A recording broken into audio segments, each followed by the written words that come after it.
It's like, hey, I was trying to use a plastic part to level a house. Heard that before, and it's like, man. Did you actually hear that? Yeah, yes. All right, folks, in this episode, we're going to talk about when you're trying to develop a product, why you feel so busy, but also stuck at the same time.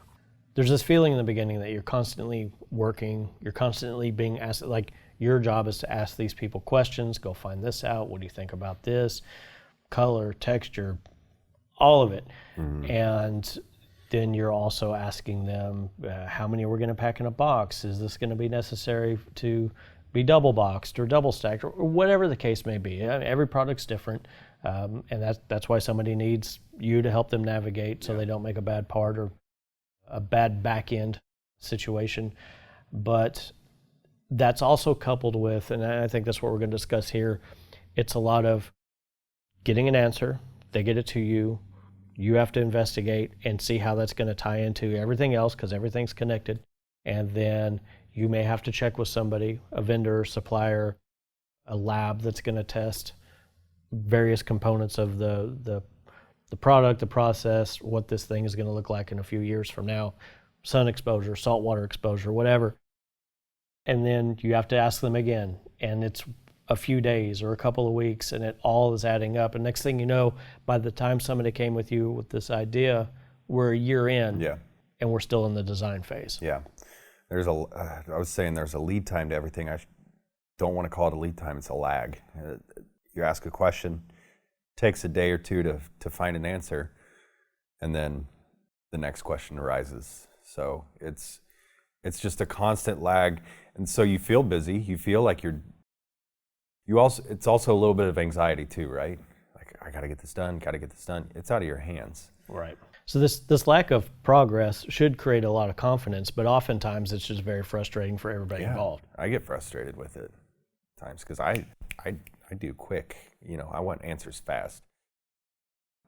And 48 hours is fast sometimes. And compound that if you're going overseas, it's going to be twice as long. Yep.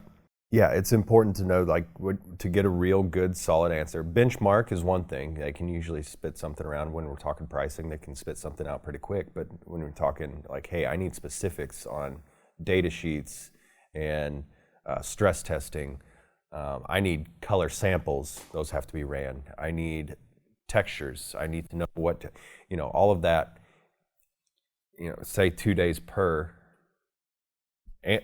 question. You've got 12 questions, it's 24 days, 5-day working week. You're 2 months in just on the initial phase of discovery. And all of this is motion, but it may not feel like progress. It doesn't feel like it at all. I understand that completely.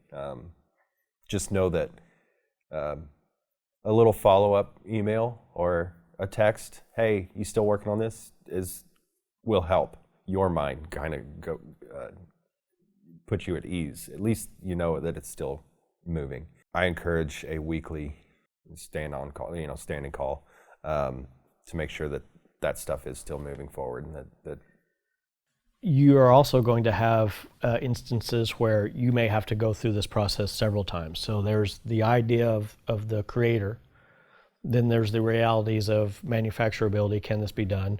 And then you're likely to go through a third or even fourth iteration, or if not more, once it actually gets in the hands of beta testers where this texture does not work. Well, and I'm usually only on the plastic side too. I want to, just a little caveat. If you have 3 different manufacturers working on this, that compounds everything too. So give an example of something that would require 3 manufacturers. Well, if you've got a metal component, a plastic component, an electrical component, you've got 3 manufacturers. A lot of times electrical's done overseas. That's something that the U.S. can do, but a lot of times it is quicker and easier overseas. So you've got 3 different manufacturers working on 3 sets of questions that, if it's custom, it's going to take a while to get back on. So, and each one of those has their own tolerance. Yeah, it's the nature of the beast, and that's why so many people drop out early. It's because they can't. Well, it didn't go fast enough. I can't get it to market quick enough. Yeah, it's going to take a while. It's not quick, and you don't want it to be quick either, because you're going to put something out there that's just. I've got a product right now that we're getting ready to launch that I've been sitting on for And it's an easy one for 6 months because I want to make sure that I don't want 95%. I want 100% success on this. But I want to get to that point where it's like, I'm not getting phone calls about this. I want a part that nominal failure rate. Otherwise, I'm not putting it out there. Is it safe to say that every time you make a decision in the manufacturing process, especially as you're in the product development phase, that every time a decision is finally realized, it still has the ability to backdate and change some of the decisions that were made to even get to that point? Yeah, if you make a decision, that might change the whole design. Or the material. It's a layered effect. So you make a decision up here, it might change this, this, this, and this, which causes lag and more decisions that have to be made. But also don't get to a point where you're trying to make that perfect part. At some point, that has to be locked in. Yeah. At some point, you have to know there will be some failures. And so there'll also be some abuses in that a client will get a part, use it incorrectly, and then complain to you. It's like, hey, I was trying to use a plastic part to level a house. Heard that before, and it's like, man. Did you actually hear that? Yeah. Yes. Did you get pictures? No pictures. Did it fail? Yeah. Well, when your part is ribbed, yeah, something's gonna break. That was not for that house's pleasure. That's impressive. Yeah. I mean, God, what was it the other day? They were using our trays to store something super heavy, and they picked it up by the narrow edge, and of course it broke. Yeah. It was like a car battery or something. Like you're using it for a car battery tray. Well, yeah, dude. Yeah. I mean. Well, so we've had an instance where we made a change with a buyer, material change. It was a little bit more eco-friendly, cheaper, lighter. Otherwise, same part throughout. And we sell to a specific industry, and so they know how to use the parts. The problem is it feels a little different. And so we got a phone call about 2 months later saying, hey, they're not fitting properly. What do you mean they're not fitting properly? So we ask all the questions. Moral of the story, well, our employees just don't like the feel of it. Okay. Everything new always sucks. Yeah. Everybody's opinion is, I want the old. They want innovation, they want change, they want the most up to date, but the second you change it, man, if it barely is a change to the old system, you're wrong. And it doesn't make their life so much easier. That's one thing if you solve a problem, but we were solving a problem, but it didn't affect the people using it. It affected their bottom line. Which, hey, maybe their bonus structure is good, but yeah, I don't. Is it safe to say that every time a decision made, just a little bit of this uncertainty is removed? No. No. Yeah, because it's every time you make a decision, something's going to change. Creating a little more uncertainty. Back to the trade-offs. Yeah. Every time you change it, then you got to go through product testing. Hopefully it fixes the problem, but it could unveil another issue, underlying issue. Let's talk about where people commonly get stuck and some of the ways to navigate that. Iterating aesthetics instead of function. Color palette. Yeah. Back to the texture, back to the finish. Yeah, everybody wants their product to look the best it can, and we try to do the best that we can to make their product look great. Sometimes you can't get around it. My mind always goes towards functionality before aesthetics, because we can always improve on aesthetics. Let's get a functioning part that works great, and then we'll talk about how it looks.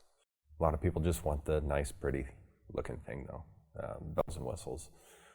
I couldn't care less what it looks like. Right. We'll do the best we can, but Let's make sure that this thing functions properly. Well, it's because you're not married to the product, and if they want Yeah. it purple instead of pink or blue, whatever, you just want the part to be good. Yep. So you don't get those back end calls. Hey, this broke. And they can do whatever they want. I don't care. I'm going to tell them the potentials of what could happen if they go with a certain color, or if they want to change a slight design on the outside. So I'll weigh that out for them. I'll provide the information, let them weigh it out. But I think first and foremost, functionality outweighs aesthetics tenfold. Should. What about when people want to adjust the part too early? And by too early, I would mean you're going to put out version 1. There's going to be changes subsequently down the line. What if they do that almost immediately? You're talking pressing button, like spaghetti on the wall. You need to make sure that you're identifying the problem if there is an issue, and you're making changes.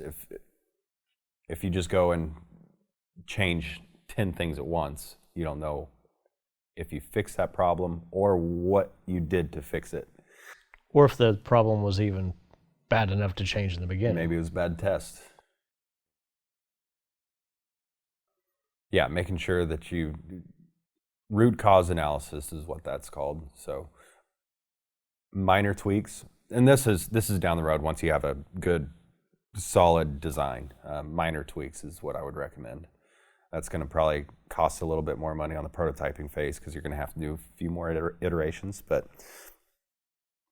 at least you can identify and solve the underlying issue. I've heard you mention a couple of times there's always stuff that can be done to the tool. Let's say the design is as ready as possible, like as many questions have been answered, the trade-offs have been accepted, the tool gets made, as in a giant block of metal is cut in half and milled out for the part, and then, damn, we should have done X, Y, or Z. When would a tool be able to be saved, added on, adjusted versus scrapped? It depends on what you're doing. Okay, let's get some examples. Yeah. If you're making a complete overhaul on the part, it's not happening. If you're making some strength adjustments, so adding some ribs, maybe thickening the part, you can do that. So minor adjustments you can make in the tool. If you're doing a complete overhaul, then you got to scrap it. Can you change texture at that point? Yeah, you can. You can change texture, you can change polish, you can change, like I said, minor. It's case by case though. So it's hard to, I can't spell it all out right now. Right.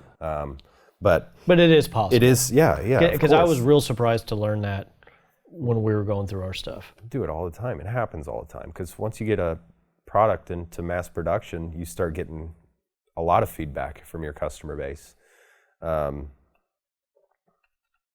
Maybe failure points or just slight improvements that they'd like to see. And so 6 months down the road, you might be asking about that, or at that point, you're looking at a completely new retool. How is this affecting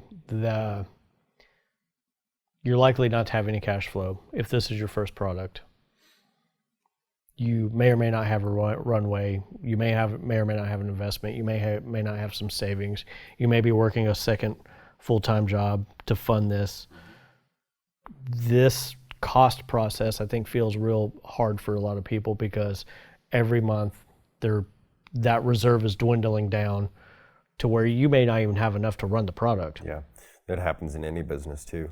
I'm working with a friend of mine that started his business up, and he's like, man, he's quoting things correctly, he's making great margins, and he's like, just the underlying cost that you'd never think about just hit you in the face. And he's bootstrapping his company. He's, no investors. And so it's not just product development, it's just business in general. Insurance, employees, trucks, boxes, insurance, tape, insurance, lost packages. Yeah, somebody to answer the phone. Yeah, you name it. But so it's not just product development. You need to be aware of that if you're starting a business in general. Cash flow is not going to be good for a couple years. Hopefully, it explodes and you've got a crazy customer base that's buying these things left and right, and maybe after a year you can see some money in the bank. And ideally more than one. Ideally, well, I don't care if they're buying a bunch. Just don't let them die. I want to normalize that these pauses are very necessary. They should be anticipated, and they should be a way at knowing that you're making better decisions, accepting that you'll probably never make the perfect decision all the way across, acknowledging those trade-offs, but at the end of the day, having a part and something that people want to buy that's not going to fail or disappoint at the end. Yeah, I don't want to call it a pause. Okay. You know, because it's not a pause. It's still moving, and keep that in the back of your mind because that'll keep you going. Yeah. But it's not a pause. It's just it's a lag. It's just a lag in communication. I think it's healthy because I'm a big believer in sleeping on big decisions anyway. I'm sure you've had some emails that you've slept on that you probably... I have had more I should have than not. Yeah. But that you've slept on and you woke up the next day and said, nah, let's not send that one. So I think it's healthy. Creates more informed decisions. Your emotions are let that, leveled out. like adrenaline, emotion, let that level out and then make a true informed decision. Maybe you can, during those pauses or lags, you can talk to somebody, get their feedback. And let's bottom line this episode. This is going to take longer than what you think it's going to. And everybody listening right now is like, how long does this actually take? You can't answer that. What's the range of how long this actually takes? Just plan on a year. Plan on 1 year and that's if you have a good concept. If you're starting from just an idea, I don't know, 2 to 4 years. I think you're killing it at 2 years. Yeah. Wouldn't you agree? I mean... Yeah, I think 1 year's too quick. I think 3 years is either a very complicated part or somebody's being overly cautious, which is not necessarily a bad thing. As long as I would rather it take 2 years and be great than somebody be in a rush. I got to make this money. I got to do this. I've made promises I can't keep to investors and then put something out. Yeah, and the 1 year is I've got a product. I've got design. I've got everything. Or it's a very simple design. I mean, I've had the quickest tool turnaround I've done was into production. It was probably 7 months. And that tool turnaround time you have is so out of your hands. Yeah, I can't. You don't know how many people are in line. I can't go run a mill. You can't control how fast a boat gets to the States. No, there's so many hopefuls and nights that you're just like, please, Chinese New Year, hopefully it gets off the dock. We've had one of those with you because we build most of our tooling in China. And so you're just praying you get the email the next day that, hey, your tool's on the boat. Thank God, because you're not going to talk to me for 3 weeks. So, yeah, I mean, it's all normal. It's 1 year would be like, I've got a part ready to go into production. Let's start building a tool, make some minor tweaks. 2 to 5 years, truly, if you got to go through testing and everything. Testing takes 6 months to a year.